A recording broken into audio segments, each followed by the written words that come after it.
We've all had that quiet nudge that, what if life could feel lighter or more aligned or more joyful? Well, Roberta Ravella didn't just listen to that nudge. She's actually built a whole new life around it. So if you've ever felt like there's more to life than just chasing goals, then this episode is going to shine some light on that path for you. Hi, I'm Bella St. John, and welcome to Inspired to Achieve.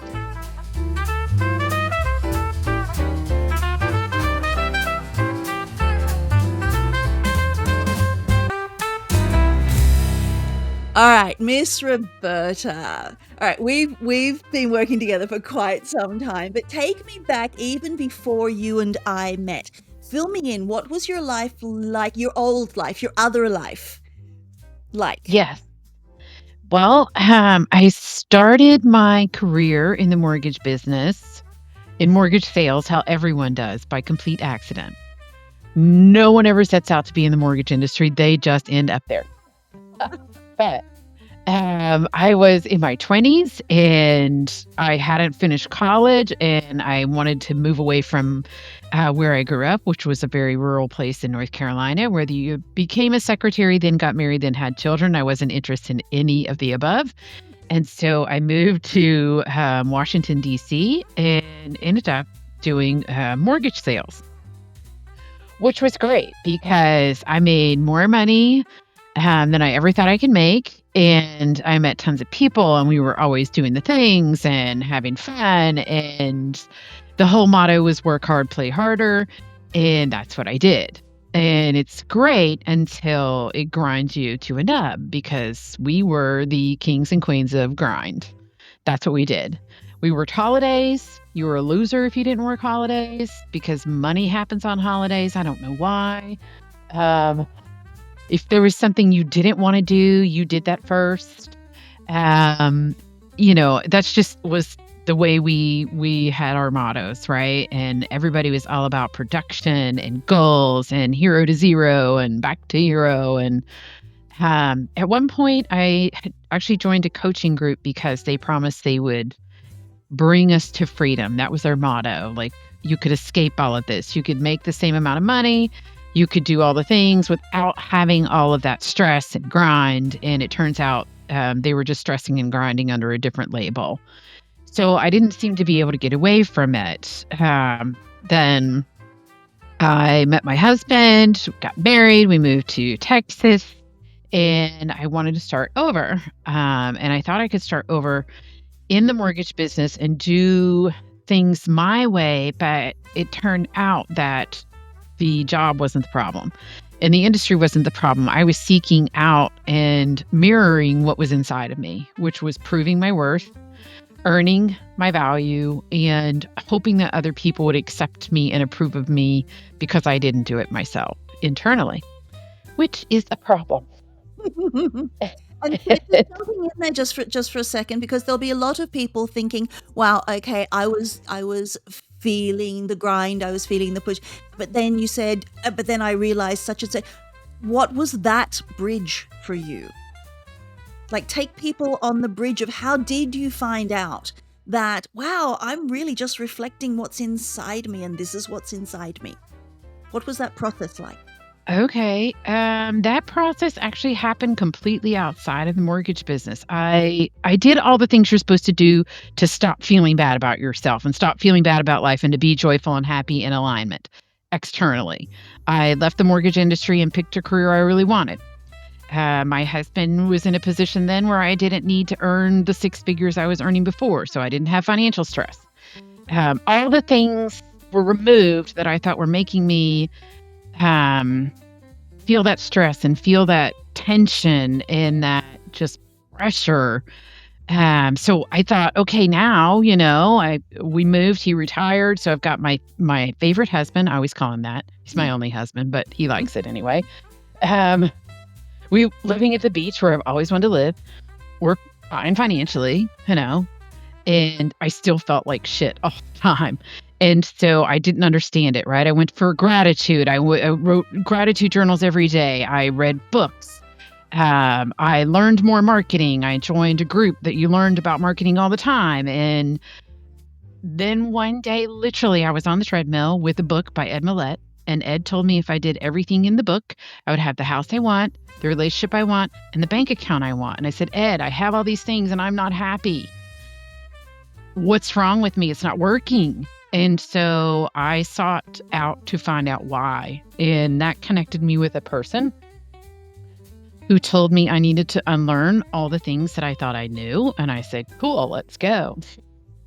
And that put me on a process of unlearning. And what I learned after my unlearning, that you have to earn your worth, that you need to prove it, that everyone's going to be judged, that you're only as good as your last deal, you're only as good as what's in your bank account, that money makes people happy, smart, joyful. What I learned is that all those things were already inside of me. I just needed to allow them to be.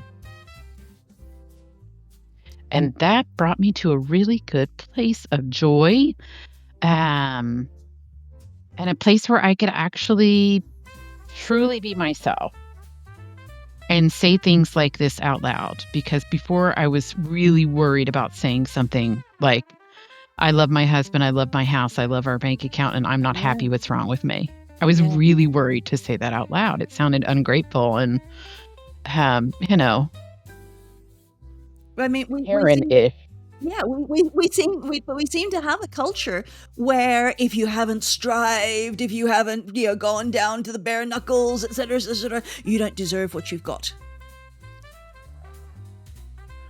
And something I've noticed lately, because I'm a huge podcast listener, is that people start out proving themselves, either with how many degrees they've earned, how many letters are behind their name, or how much they have suffered. They're either a PhD, MD, triple MD, whatever, with 20 books, or they used to be an addict, they used to be a loser, they earned $1 billion, and now, these are the credentials. Yeah.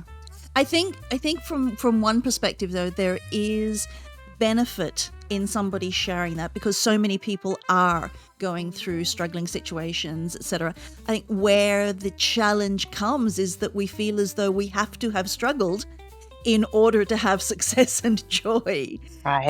And that's not the way that life has to go.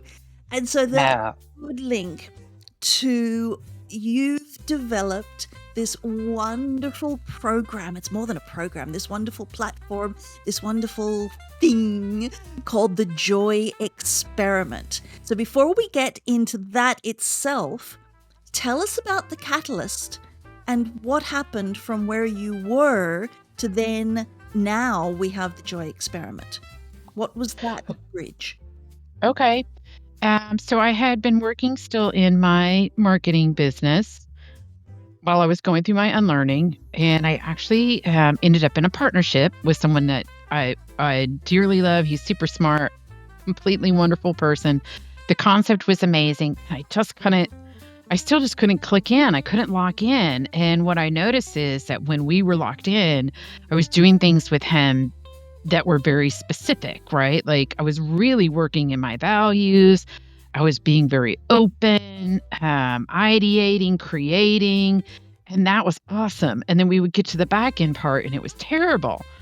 And so I'm like, I'm supposed to be creating something that I really want to work in, but it kept pulling me back into striving. And I'm like, why is this happening? So what I noticed, and actually the lady who helped me with my unlearning, she helped me see this, is that when I was in my values, I was gaining energy and joy and momentum and creativity. And when I was out of my values, I was losing energy, striving, forcing. I was back in hard work. And so I developed a questioning process to help people understand their real values and what their adaptive values are that pull them out. And along that, I have been asking myself for a while, and my clients, when we go through strategy, I was doing marketing strategy for a while. So when we go through strategy, I would say to them, what would this look like if it was easy? And you get what it would look like if it was easy. And then I would get the buts. But that's not possible. But I should blank. right? All the things we tell ourselves. Well, I would like to have a podcast, but I don't want to do anything but talk. But I should do all the parts. But I can't afford to hire someone. Like all the things we tell ourselves. So that, and then coupled with infinite possibility, which is basically the belief and expectation that things can be easy and they can go the way you want. So that just morphed into this framework. And then I realized that's actually what it was a really good framework for identifying core values, seeing what the adaptive values were so you can stay in your core, out of the adaptive, and then taking what it is that you want, which could be as grand as I want, the perfect relationship. I hate to say the word perfect, but whatever, you get it.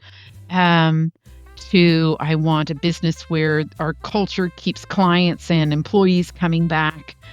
To I want a business that makes me a lot of money, but I love. To, somebody I talked through this framework not too long ago wants to cure cancer. That is truly his life goal, is to cure cancer.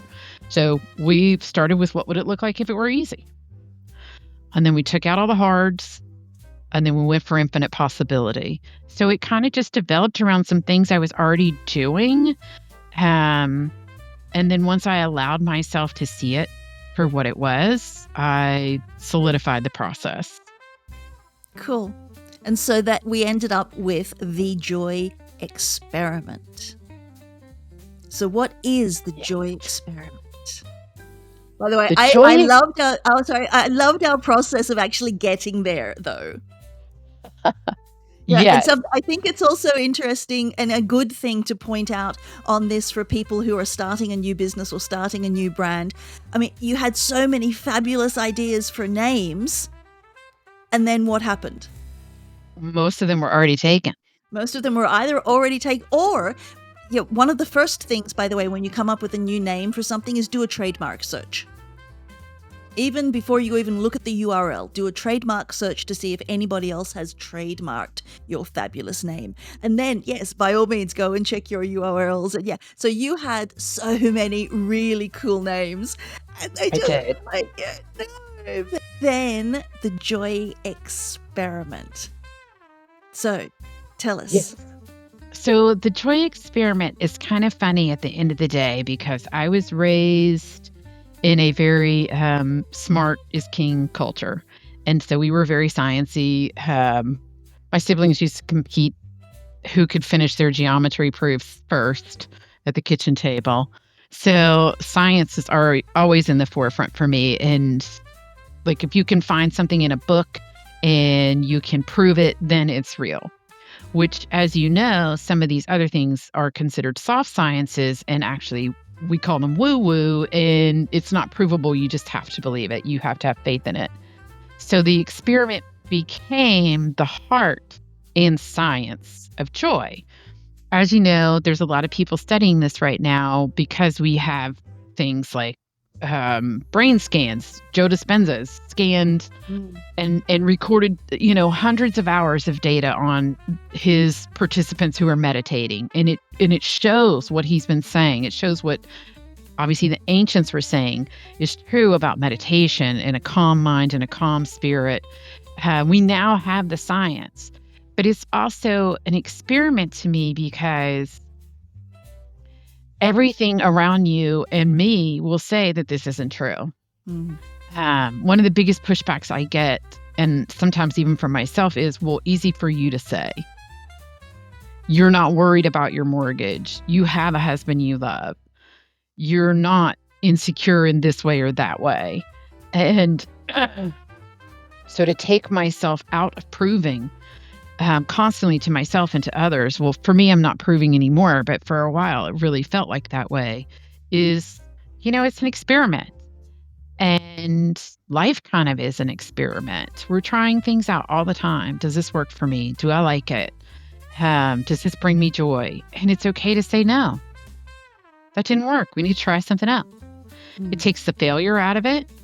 It gives you the ability to keep changing and to keep moving and to keep growing and to keep plugging in different things. It's an experiment. It's also really,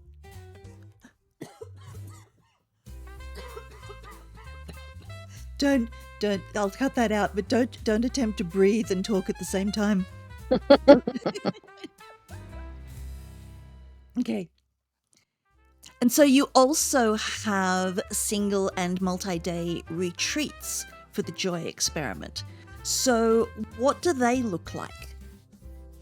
Yes, so much fun. So we go to one of my favorite places, which is the beach, either here where I live or other locations, and separate from the busyness and the craziness is one of the reasons I like to do it in a specific place, and combine things like breath work, arts and crafts, and the values sessions where you go through your values and find your adaptive, and we figure out how you can work in your values and avoid your adaptives. Then we do the ease and flow framework, which is what I was talking about earlier, where we start with what would it look like if it were easy. And by combining it with things that calm your nervous system, like breath work and arts and crafts that get you thinking and your brain going in different directions and get your creative juices flowing, you're able to be more open and have less noise, external noise, self-talk, that kind of thing that would prevent you from being able to express, create, and see the possibility of having your life be in a joyful place with ease, flow, creativity is your center. And I think one of the other really beautiful things about your experiences as well, as in the single and multi-day retreats that you do, is the camaraderie and the support and the fellowship of the fact that you're going through this experience with a handful, and these are only small, intimate events, but you're going through this experience with a handful of other people who are on a similar journey. So I think that's really terrific. Now, question is where we're coming towards the end of our chat, but since you started the Joy Experiment, what's one thing that surprised you the most, or really a big aha moment for you? I think the surprise to me, because I was like, oh Lord, how are people going to take this? The surprise to me has been how many people who are like, I'm so glad you're doing this. I need this. We need this. People need this. I'm so glad to hear what you're doing. I love what you're doing. I thought I would get a lot of pushback. Honestly, I've gotten more pushback from myself than anybody else. That's usually the way with all of us, but yes. Yeah, I am overjoyed, I should say, about how many people are like, please keep doing this. Yeah. No, it's excellent. All right, to wrap up, for somebody who's listening, who's got that longing for, I guess we call it more alignment, more alignment to who they are at their core with regard to how they're showing up in the world and what they're doing to earn a living, and to show up within their family, or if they're single or whatever, but they're afraid to make the leap from the what is known to the what could be. What are your words of wisdom to them? It's almost like your life depends on it, because mine did. I was starting to ruin my life, and now I'm living my life. And I know that can feel drastic and I don't know, a little markety even, but look at what you're missing out on. You're missing out on your life. Yeah. It can be, it's so possible. It's infinitely possible that you can really enjoy your life, really love what's going on, and have relationships, have a bank account, have the place that you live be what you really want. And we've worked together for a while now, and I can give testimony to just how much you've changed since you've been brave enough to take that leap into the unknown and start the Joy Experiment. So, Miss Roberta, thank you so much for sharing your time with me. Thank you for having me. It's an absolute pleasure. All right, talk soon. Bye. Oh, hey there, friend, it's time to start a little chat, a work of art. Grab your coffee, lend your ear. The podcast fun is finally here.